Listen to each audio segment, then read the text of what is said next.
Smart તંત્રની smart સિટીના દાવા વચ્ચે શહેરમાં ઠેર ઠેર ભૂવા પડવાના સિલસિલા હજુ પણ યથાવત છે. મોટી મોટી વાતો તંત્રના અધિકારીઓ પદાધિકારીઓ દ્વારા કરવામાં આવે છે, પરંતુ જમીન લેવલ પર કામ જોઈએ તો ત્યાં કામ ફક્ત ને ફક્ત કાગળ પૂરતું જ કરવામાં આવતું હોય તેવું લાગી રહ્યું છે. કારણ કે ઠેર ઠેર રસ્તા પર ભૂવા પડવાના બનાવો. વધુ એક બનાવ સામે આવ્યું છે કારેલીબાગ વિસ્તારથી.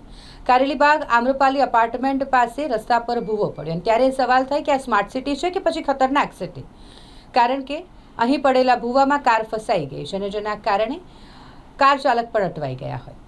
વારંવાર આ જ પ્રકારના બનાવો વડોદરા શહેરમાં સામે આવી રહ્યા છે. એક તરફ તો વડોદરા શહેરને સ્માર્ટ બનાવવાની વાતો, સ્માર્ટ બનવા તરફ વડોદરા શહેર આગળ વધી રહ્યું છે તેવી મોટી મોટી વાતો તંત્ર દ્વારા કરવામાં આવતી હોય, અને બીજી તરફ વારંવાર રસ્તા પર જાને ત્યાં ભૂવા પડવાના સિલસિલા જોવા મળી રહ્યા છે. આ દ્રશ્યો સામે આવ્યા છે આમ્રપાલી અપાર્ટમેન્ટ પાસે, કે જ્યાં ભૂવો પડ્યો હોય અને તેમાં કાર અટવાઈ છે.